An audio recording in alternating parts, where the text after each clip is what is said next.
बोलिए गुरुदेव की जय। गुरुदेव की जय। आज रामायण के हम उस अंश को ले रहे हैं जिसमें लोगों को ये भ्रम पैदा कर दिया गया है और बता दिया गया है कि कलयुग केवल नाम आधारा, सुमर सुमर नर उतरे पारा।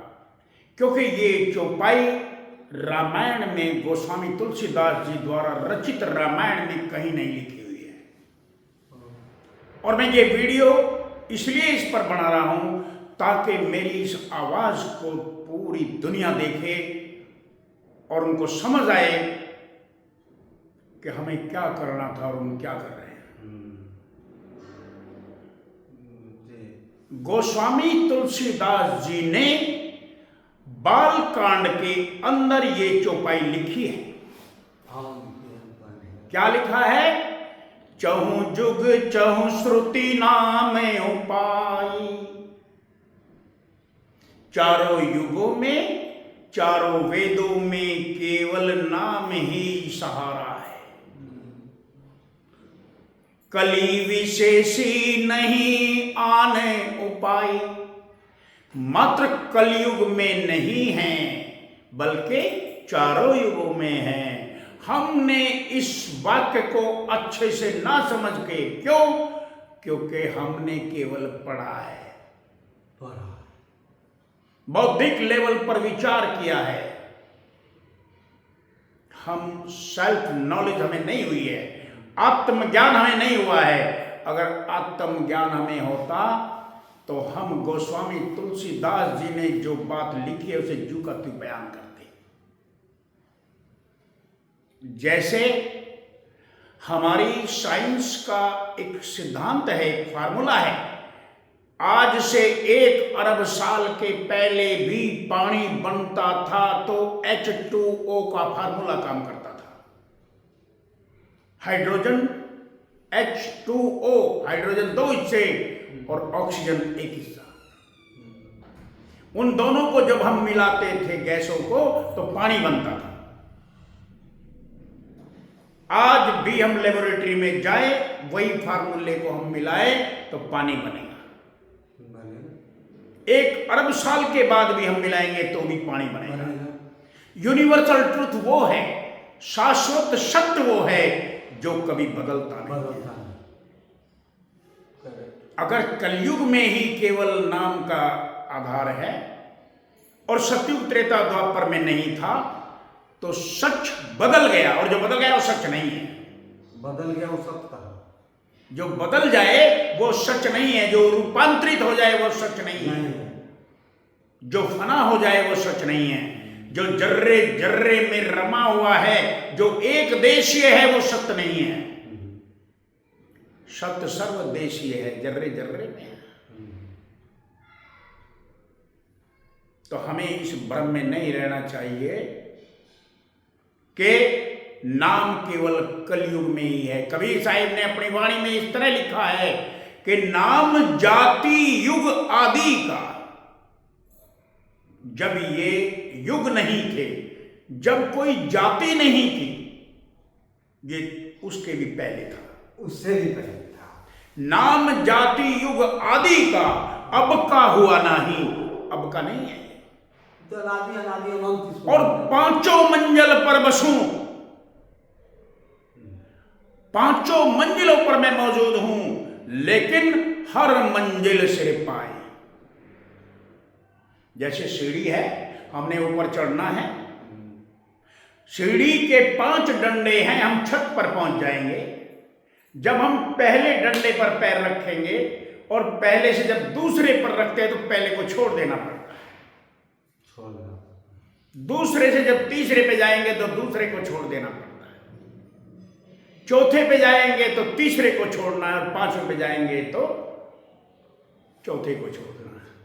जब छत पर जाएंगे तो 5 को छोड़ देना है। इस काल और माया ने इस रूह को, इस आत्मा को इस कदर कैद किया हुआ है कि पहले ये स्थूल बॉडी में कैद किया, फिर इसको सूक्ष्म पर ले गया, क्योंकि सूक्ष्म बॉडी जब किसी का अंत समय आता है तो उसका ये स्थूल शरीर छूटता है, सूक्ष्म में वो चला जाता है, वो तो साथ जाता है। सूक्ष्म उसको ले जाता है, उसकी मन वृत्तियों को ले जाता है, कर्म साथ उसकी जो भावनाएं हैं, उसकी जो इच्छाएं वो उसके साथ जाता है। साथ जाता जैसे सूक्ष्म क्या शरीर है, जैसे हम स्वप्न देखते हैं तो स्वप्न में ये भारी शरीर नहीं है, लाइट का शरीर है, प्रकाश का शरीर है। हम जो खाते हैं पीते हैं सब काम उसमें करते हैं। फिर उसके ऊपर एक और शरीर है जो कारण शरीर है, कारण शरीर है ये। फिर इसके ऊपर एक और शरीर है जो महाकारण है, फिर एक और शरीर है जो केवल शरीर है। ये 5 शरीरों के बाद ये रूह आजाद होती है, यहां तक काल का पसारा है। क्योंकि जो स्थूल से सूक्ष्म में पहुंचे वो देवी देवता बन गए, तो बता ही रहा, वो देवी देवता बन गए। जिनके अच्छे कर्म नहीं थे वो भूत योनि में चले गए, चले गए। जिनके उच्च कर्म थे वो देवी देवता बन गए। श्री कृष्ण जी महाराज अर्जुन को समझा रहे हैं श्रीमद् भागवत में, अर्जुन स्वर्ग लोक के राज भोग करके भी देवताओं को फिर 84 में आना पड़ता है, फिर मृत्यु लोक में आना पड़ता है। हाँ, स्वर्ग लोक में कर्म भूमि नहीं ना, क्योंकि वहां कर्म भूमि नहीं है, वहां भोग योनि है। हमने जो यहाँ जमा किया है, जैसे हमने यहाँ 1000 रुपये कमाए और हम किसी 5 स्टार होटल में जाकर रुके, जब तक हमारे पास वो 1000 रुपये है हमें कुछ करने की जरूरत नहीं है। जैसे हमारे 1000 खत्म होंगे हमें वापस लौट के आना पड़ेगा कमाने के लिए। तो इसलिए कबीर साहब ने कहा ये नाम जो है, ये नाम जाति और युग जब नहीं थे तब भी था। शब्द गुप्त, ये गुप्त था कब? जब 5 तत्व नहीं थे, पृथ्वी जल अग्नि वायु आकाश नहीं थे, 3 गुण भी नहीं थे, मन और माया भी नहीं थी, बिल्कुल शून्य था, शून्य था। तो ये नाम उस समय का है। नाम गुप्त तब, जब ये गुप्त था तो तब क्या था? अनाम था, कोई नाम नहीं था इसका। और अब ये प्रकट है तो इसका नाम रख दिया गया। देखिए मेरा तो फिगर आ गया है, लेकिन आपका मोबाइल करेगा कब्जा। कहते हैं कि नाम जाति युग आदि का अब का हुआ नहीं, और 5 मंजिल पर बसूं हर मंजिल सिर पाए। ये 5 मंजिलें हैं हमारी, स्थूल सूक्ष्म कारण महाकारण केवल। माफ करना, हमारे शरीर के बॉडी के 4 पार्ट हैं। हमारे पैर के तलवे से लगाकर हमारे ये हमारा जो मस्तिष्क है, जहां बिंदियां लगाते हैं हमारी माता बहने, यहां तक ये पिंड कहलाता है। इस पिंड में सब देवी देवता विद्यमान हैं। मूलाधार में हमारे गणेश जी हैं, स्वाद चक्र में हमारे, स्वादिष्ठान चक्र में हमारे ब्रह्मा जी हैं, और मणिपूरक चक्र नाभि चक्र में विष्णु विराजमान हैं, और अनाहत चक्र यानी हृदय चक्र में शिव विराजमान हैं, और विशुद्ध चक्र यानी कंठ चक्र में हमारी आदि शक्ति मां माया विराजमान है। नेत्रों में हमारे काल भी है और दयाल भी है, काल भी और दया भी, दोनों। लेकिन इसके ऊपर आए, यहां हम मानव शरीर में हमारी रूह मौजूद है। यहां पर हमारे इस मस्तिष्क के ये दोनों भावों के बीच हमारी आत्मा विराजमान है। श्री कृष्ण जी महाराज ने अर्जुन को समझाया, अर्जुन तू नासाग्र पर ध्यान दृष्टि टिका। हमने नासाग्र ये मान लिया, ये, जबकि नासाग्र ये है। हमने बाहर दृष्टि टिकाई, बाहर थोड़ी है। दृष्टि दोनों भावों के बीच टिकानी थी। साधना का क्या उसूल है? बाहर से पलके बंद, अंदर से आंखें खुली। मेरुदंड हमारा सीधा रहे, बाजू हमारी सीधी घुटने पर रहे, गर्दन ग्रीवा हमारी सीधी रहे, और ध्यान हमारा यहां रहे। बात बन जाएगी। हम यहां से नीचे घूम रहे हैं, कोई श्वासों में खोज रहा है, इस इंगला और पिंगला में घुसा हुआ है। पिंगला पिंगला तो है ही। ये इंगला पिंगला में सब घुसे हुए हैं। क्या है? सौंग जप रहे हैं, श्वासों में सौंग जप रहे हैं, जबकि हमारी रूह 5 मंजिलों के ऊपर जाकर कैद में खाने से आजाद होगी। इंगला कबीर साहब ने कहा 5 मंजिल पर बसूं, हर मंजिल सिर पांव, हर पे पांव दे के चलिए आगे। और फिर कहते हैं उस नाम को प्राप्त करने के लिए वो नाम, क्योंकि 5 मंजिल पर वो नाम है, स्थूल बॉडी में स्थूल है, सूक्ष्म में वो सूक्ष्म है, और कारण में वो और भी सूक्ष्म है, महाकारण और केवल में वो सूक्ष्मतर है। कैसे? जैसे हमारी ये वाणी, मुंह, लब आपस में टकराए, होठ आपस में टकराए तो आवाज आई, जीभ तालू से टकराई आवाज आई। जब हम इससे नहीं बोलते तो गले से बोलते हैं।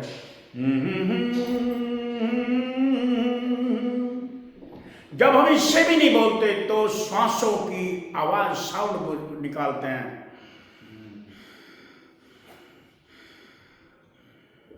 हृदय से आवाज निकलती है, श्वासों की साउंड है। साउंड है वही। अब हमारे जो नाभि है ये प्राविद्या कहलाती है वेदों के अंदर, ये पराशक्ति कहलाती है। एक ऊपर अपराशक्ति, एक नीचे पराशक्ति। पराशक्ति। हम इनमें घूम रहे हैं, रात दिन इनमें घूम रहे हैं। हमें इनसे ऊपर आना है, इनसे ऊपर हमें कोई तत्ववेता शब्द ही ला सकता है। क्योंकि मूलाधार खोजते खोजते स्वाद में आए, मणिपूरक में आए, आराम में आए, विशुद्ध में आए, और फिर कभी आजीवन यहां में आए। जब यहां आए, ओह, पहुंच गए मंजिल पर। ये बहुत बड़ी भूल है, मंजिल नहीं है ये तो पहला पड़ाव है। इसलिए जिसने ये कहा कि सुमर सुमर नर उतरे पार, उस नाम के विषय में नहीं कहा जो हमारी बैकरी वाणी का है, बल्कि उस नाम के विषय में कहा है जिसको कबीर साहिब ने कहा, नाम कहूं तो नाम नहीं वाका। उसका कोई नाम ही नहीं है भाई। परमात्मा हम सबका बाप है, उसने हमें पैदा किया, हमने उसको नहीं पैदा किया। हम बाप का नाम कोई बेटा थोड़ी रखेगा कभी। बेटे का नामकरण बाप करता है, बाप का नामकरण बेटा कभी नहीं करता। ये कबीर साहब ने इसको यूं करके कहा है, नाम कहूं तो नाम नहीं वाका, नाम धरा है काल तही ताका। जिसका नाम रख दिया, जो 52 अक्षर में आ गया, वो काल के दायरे में आ गया। है अनाम अक्षर के माही, और नी अक्षर कोई जानत नहीं। वो अनाम है, और कहाँ है? अक्षर में। अक्षर क्या है? ब्रह्म। अक्षर ही ब्रह्म है। अक्षर ही तो ब्रह्म है। वही तो शब्द ब्रह्म। और ये शरीर ही ब्रह्म का रूप है। बिल्कुल।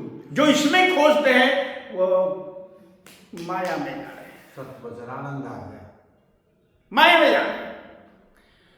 फिर गाइड क्या करता है? गुरु क्या करता है? कबीर साहब कहते हैं, घर में घर दिखलाए दे।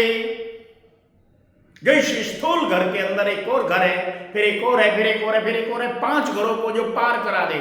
घर में घर दिखलाए दे, सो गुरु चतुर सुजान, और 5 शब्द धुन कार धुन बाजे शब्द निशान। 5 घरों में अलग अलग धुन बज रही है, सब बज रही है। उस धुन से जो हमारा अटैचमेंट करा दे, जो उस धुन को हमें सुना दे, और कैसे सुना दे? 24 घंटे सुना दे। जब हम उसको सुनते हैं तो कबीर साहब कहते हैं, धुन सुन सुन मनवा मगन भयो जी। ये मन मगन हो जाता है, ये उधर की राह पकड़ता है, इधर का खत्म हो जाता है। इसलिए गुरु साहिब को कहना पड़ा, जब वो रस आवा ये रस जावा, जब वो रस आवा ये रस नहीं भावा। समझ आया? तो घर में घर दिखलाए दे 100 गुरु चतुर सुजान, 5 शब्द धुनकार धुन बाजे शब्द निशान। फिर आगे कहते हैं कबीर साहब, कहें कबीर गुरु परम ज्ञान। परम ज्ञान कौन है? गुरु है। कहें कबीर गुरु परम ज्ञान, शून्य मंडल में धरो ध्यान। शून्य मंडल में धरो ध्यान, शून्य मंडल में धरो ध्यान, जहां कुछ भी नहीं है। चिदाकाश आकाश में। और पंड पड़े जीव जे जहां। अरे पंड, इस पिंड के अंदर जीव का मुकाम जहां है। पंड पड़े जीव जे जहां, जीवत ही ले होता। फाइल चलना ठन ठन मारे आपका आवाज। जीते जी हम उसको वहां रख लें तो हमारा ध्यान यहां है। हमारा ध्यान यहां टिकेगा तो हम शिव का रूप हो जाएंगे। अब बोलते आप हैं, ठनकता मेरा है। हम यहां ध्यान धरेंगे तो शिव का रूप बन जाएंगे। हाँ। क्योंकि ये हमारा दिव्य चक्षु खोलेगा। ये खोलने वाला कौन है? गुरु खोलेगा। गुरु खोले, गुरु मार्ग। गुरु कैसे खोलेगा? बस अपने पास बैठाएगा, उसके ओरा के अंतर्गत जो भी आ जाएगा उसी का खुल जाएगा। ओरा के अंतर्गत आ जाएगा, क्योंकि ये प्रभाव पड़ता है, ये एकदम उसकी कृपा का फल है। इसलिए हमारे शास्त्रों ने कहा भी है, ध्यान मूलम गुरु मूर्ति, पूजा मूलम गुरु पदम, मंत्र मूलम गुरु वाक्यम, मोक्ष मूलम गुरु की कृपा। गुरु की कृपा ही है मोक्ष, बस। तो ये तो आपको गुरु नानक साहब के ग्रंथ में भी बोला है। तो साहिब कहते हैं, जो जीवत ही मर जाने, जो जीते जी मर कर देख ले। हमें नहीं जानना क्या है इस संसार में, केवल एक चीज, कहां से आया कहां जाएगा। कहां से खबर करो अपने तन की, और सतगुरु मिले तो भेद बता दे, खोल जाए अंतर खिड़की। कहां से हम आए हैं? क्योंकि हम सबके डेट ऑफ बर्थ याद है, अभी तो हम दुनिया में आए हैं। इसके पहले तो हम यहां नहीं थे, कहीं ना कहीं तो थे। और ये रूप कहां की निवासी है? क्योंकि कबीर साहब ने कहा, रहना नहीं देश बेगाना है। यहां रहने थोड़ी आए हैं। अगर हमने इस संसार में रहने का तरीका जान लिया, क्या कि जैसे पर घर पाहुना रखे चित उठाए। जैसे दूसरे के घर में मेहमान बनकर आप जाते हैं, वहां से हमारा चित्त उठा रहता है, भाई कल जाना है, याद है। हम वहां बैठकर ये नहीं कहते ये खाट पे हम सोए तो ये खाट भी मेरी होगी, इसके कपड़े बहुत सुंदर है, ये भी मेरे होंगे। जो ऐसा करते हैं उनकी बड़ी भारी दुर्गति होती है। और हम जितने मानव हैं सब यही तो कर रहे हैं, क्योंकि हम दुनिया में आए चंद समय गुजारने के लिए, और यहां संग्रह करके कहने लगे मेरा मेरा मेरा मेरा मेरा मेरा है। पूरा क्लोज हो रहा है आपका, मेरा मेरा हो रहा है, चारों तरफ मेरा मेरा हो रहा है। नहीं चलेगा, सही चलेगा। इसलिए कैसे करे, जो जीवत ही मर जाने तो पंच सहल सुख माने। जो जीते जी मर जाए और मर के देख ले, जो इसकी विधि को जान ले, तो हमारे अंतर के ऊपर के जो 5 रूहानी मंडल हैं, हमारे ऊपर के 5 रूहानी मंडल हैं, नीचे के भी 5 हैं। यहां ये कॉमन पॉइंट है। जैसे हम गाड़ी चलाते हैं, जब गियर में डालते हैं तो पहला गियर डालेंगे तो पहले में चलेगी, दूसरा गियर डालेंगे तो दूसरे में आने से पहले न्यूट्रल करना पड़ेगा। यहां से हम ऊपर गए, यहां से नीचे 5 हैं, यहां से नीचे देखिए 5 कैसे है। विशुद्ध 1 हृदय, 2 नाभि, 3 स्वाद चक्र, 4 और मूलाधार 5। मूलाधार तो फंसते हुए हैं नीचे, सब 5 पर चल रहे हैं। लेकिन माफ करना, ये पिंड के हैं, ये शरीर के हैं, ये काल के क्षेत्र में हैं, क्योंकि इस इंद्रियों को चलाने वाला काल के क्षेत्र में, इन इंद्रियों को चलाने वाला, ज्ञान इंद्रियों को, कर्म इंद्रियों को एक्टिवेट करने वाला अन्न है। इसमें अन्न पड़ेगा तो ये चलेगा। ये अन्नमय कोश है। यहां से ऊपर जाइए तो यहां से ऊपर हम चले तो अंड के मैदान में जाएंगे। यहां से ऊपर अंडे के आकार में सृष्टि है,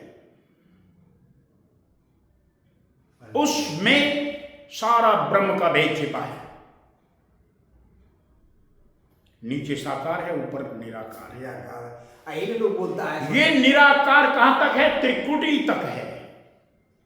त्रिकुटी माने ये यह इसमें तो बहुत बड़ा खेल है। यही तो खेल है, सारा खेल इसमें है। यही तो ये मानव शरीर क्या है? मानव शरीर अखिल ब्रह्मांडों का छोटा मॉडल है। बिल्कुल छोटा मॉडल देख सकता है उसको पर डिजिटल छोटा मॉडल है। जैसे कोई 200 मंजिल बिल्डिंग बनानी है, आर्किटेक्चर क्या करेगा? उसका छोटा मॉडल बनाएगा। तो इसलिए महापुरुषों ने कहा, वेदों ने कहा, जो पिंडे सो ब्रह्मंडे, जो ब्रह्मंडे सो पिंडे, जो खोजे वो पाए। तो कहें कबीर सो पाया। कबीर साहब कहते हैं वो पाया इन पांचों मंजिलों पर प्रभु भेटत आप गवाया। जब हम इन पांचों मंजिलों के पार गए तो हमने प्रभु से मिलन हुआ, भेंट हुई। जब भेंट हुई तो अपना आप को खो दिया, हमारा वजूद खत्म। क्या कहा? बूंद समानी समुद्र में, ये जाने सब कोई, और समुद्र समाना बूंद में, ये गति जाने कोई, बिरला बूझे कोई। तो लिखा स्पष्ट, बूझने का मतलब भी ज्ञान, जानना है। स्पष्ट लिखा हुआ है, स्पष्ट समझ है भाई। और कह रहे हैं ब्रह्मांड सर्व लक्षणम, ब्रह्मांड के सारे लक्षण कहां है? देह मध्य व्यवस्थितम, इस देह में व्यवस्थित है। सत्य ब्रह्मांड सर्व लक्षणम सर्व देह व्यवस्थितम। सत्य वचन क्या कहते हैं? अलौकिक पुरुष, सत्पुरुष, परमात्मा। सागर में बूंद और बूंद में सागर, कवन बूझे विधि जाने है। और संस्कृतों में लिखा है ब्रह्मांड लक्षणम सर्वदेह मध्य व्यवस्थितम। व्यवस्थितम, व्यवस्थित है, स्थित है, स्थिर है। लेकिन कहा? लोग फिरे ढूंढता राम को मूर्ख चारों धाम। कौन से राम को? एक और भी बात याद रखिए। कौन से राम? 600 साल पहले कोई कबीर पंथी नहीं था, क्योंकि कबीर 600 साल पहले नहीं था। 2000 साल 1400 साल पहले कोई मुसलमान नहीं था, क्योंकि मुसलमान मोहम्मद साहिब के बाद आए। इसी से निकल गया तो गुरु नानक साहब के बाद आया। 1400 साल पहले गुरु नानक तो कबीर के बाद आया। कबीर साहब के बाद आया ना। हाँ, 50 साल बाद मात्र। 1400 साल पहले कोई मुसलमान नहीं था। 2000 साल पहले कोई ईसाई नहीं था। 2025 चल रहा है, 26 चल रहा है। सत्य वचन आपका हिस्ट्री भी कह रहा है जो मोहम्मद साहब 1200 ईस्वी में। मैं कह रहा हूं 2000 साल पहले कोई ईसाई नहीं था और 2500 साल पहले कोई बौद्ध नहीं था। द्वापर से पहले कृष्ण जी नहीं थे, त्रेता से पहले राम नहीं थे।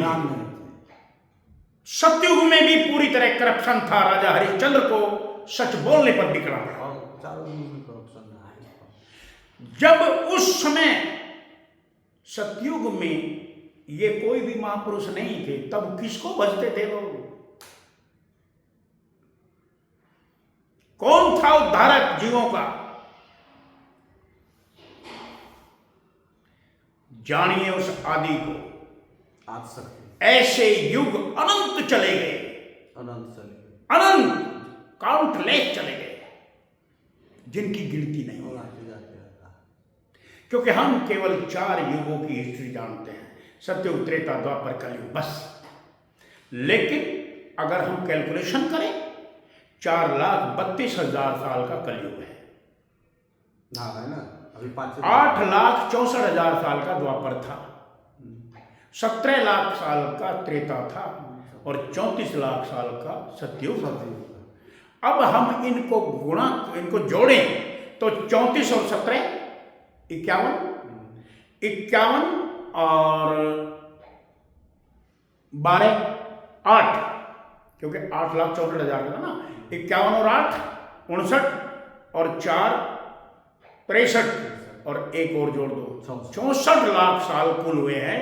जबकि हमारे साइंसदान जो हमारे वैज्ञानिक हैं उन्होंने कहा कि इस पृथ्वी को बने हुए आज से 8 अरब साल हो चुके हैं। अगर 8 अरब साल पहले ये पृथ्वी बनी है तो मानव तभी से इस पर मौजूद है, जीव इस पर तभी से मौजूद है। 8 अरब सालों में कितने युग बीतेंगे, और अभी तो उनके आइडिया और बढ़ते जा रहे हैं। ये कितना, क्योंकि बाहरी विज्ञान हमें आंतरिक विज्ञान को सिद्ध करने में मदद कर रहा है। बिल्कुल आंतरिक विज्ञान से ही तो विज्ञान, क्योंकि महाप्रलय कब होगी, याज्ञवल्क्य से पूछा। किसने? गार्गी ने। राजा जनक की भरी सभा में पूछा। महात्मन, पृथ्वी किसमें उत्प्रोत है? कि जल में। जल किसमें उत्प्रोत है? अग्नि में। अग्नि किसमें उत्प्रोत है? वायु में। हर बार नया सवाल। वायु किसमें उत्प्रोत है? आकाश में। आकाश किसमें उत्प्रोत है? ओंकार में। ओंकार किसमें उत्प्रोत है? तो धमकी दी गई, गार्गी तुम अपनी सीमा से ज्यादा बढ़ रही हो, अगर अगला प्रश्न किया तो सर धड़ से अलग कर दिया जाएगा। समझाया नहीं गया, जवाब नहीं दिया, बल्कि धमकी से चुप करा दिया गया। चुप हो गए। ओंकार किसमें उत्प्रोत है?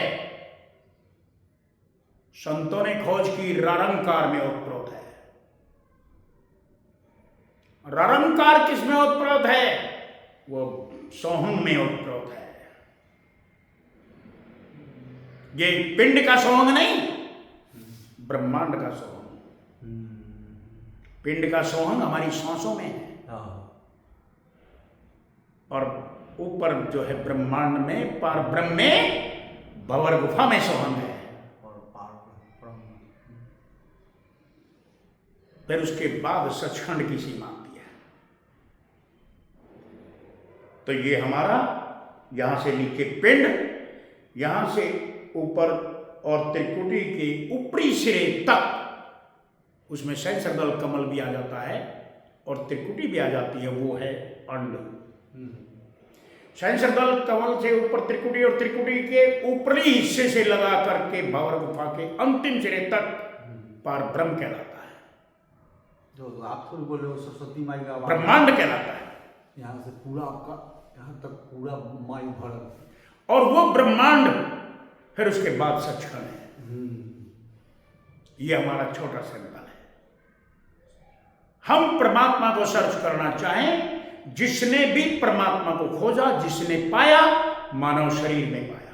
मानव शरीर में पाया, मृत्यु बाहर कहीं नहीं पाया, कहीं कोई लोक में नहीं, मृत्यु लोक में, इस कर्म भूमि में पाया। कर्म भूमि में। और परमात्मा की कितनी बड़ी दया है कि उसने हमें मानव जन्म दिया है और इस भेद को खोल दिया है।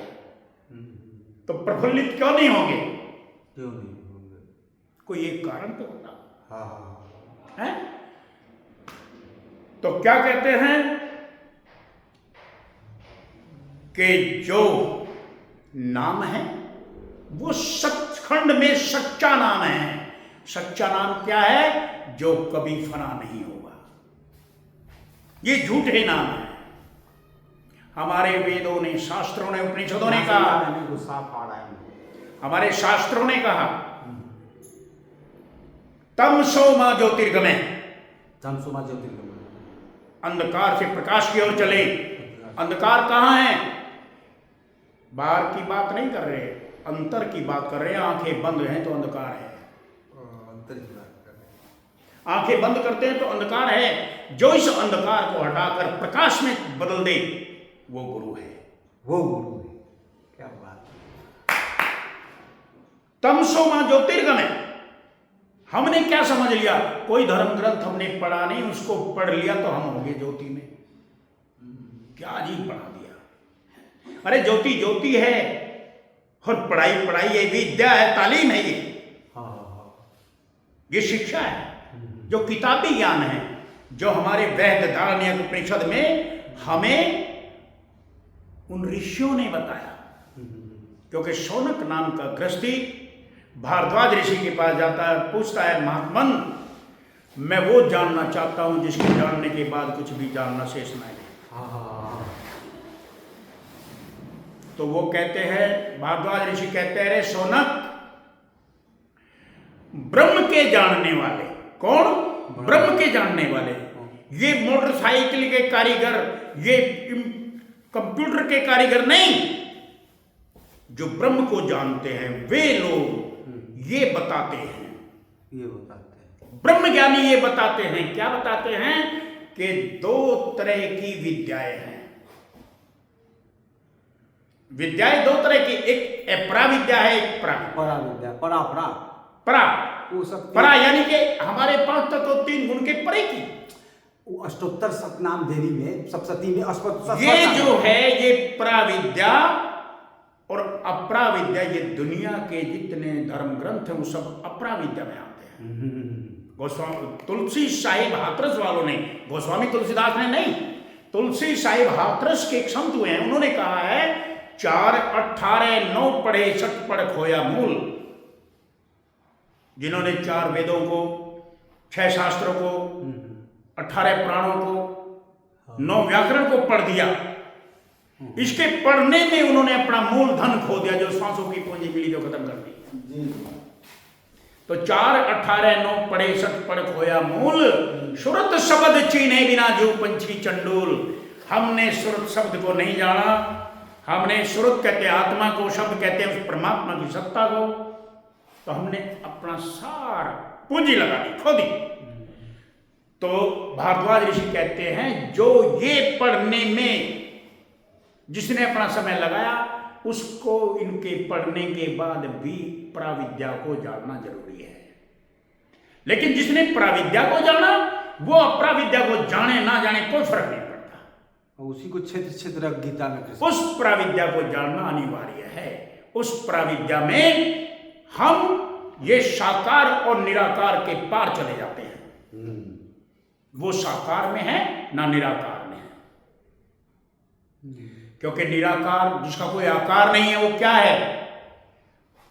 जिसका कोई आकार है वो क्या है? समझो, समझने की बात समझ रहे हैं। आकार, ये जितना भी मूर्ति, जितनी शरीर, जो भी जो दिखाई दे रहे, सब आकार में है।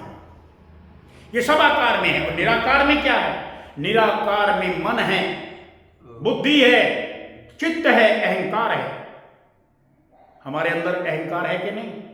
है। दिखता है? नहीं दिखता। नहीं दिखता। बुद्धि दिखती है? नहीं दिखती। चित्त दिखता है? नहीं दिखता। ये निराकार है। चिति चेतना जो है, चिति चेतना भगवती है मैया, ऊर्जा। अभी शांति पकड़िए जी। ये निराकार है। निराकार और आकार को एक्टिवेट करने वाली वो चेतन शक्ति है। वो चेतना है जो आकार, साकार और निराकार को दोनों को एक्टिवेट कर रही है, एक्टिवेट कर, हाँ, दोनों को चला रही है। तो निराकार, इसलिए महापुरुषों ने कहा, इसलिए कबीर साहब ने कहा कि समझिए, एक बात को समझिए जी, कि वो ताकत जब तक हम उसके रूबरू नहीं होंगे, जिसे नाम कहा है, तब तक हमारा उद्धार नहीं हो सकता। नहीं हो सकता। नाम को केवल कोई नामी पुरुष ही दे सकता है, जिसके अंदर वो नाम जागृत है। हमारे अंदर वो नाम है, लेकिन वो सुसुप्ति अवस्था में, सुसुप्ति, उसको माइंड नहीं उसको। आज का सत्संग हम यही समापन करते हैं। साहिब बंदगी, साहिब बंदगी। साहिब बंदगी।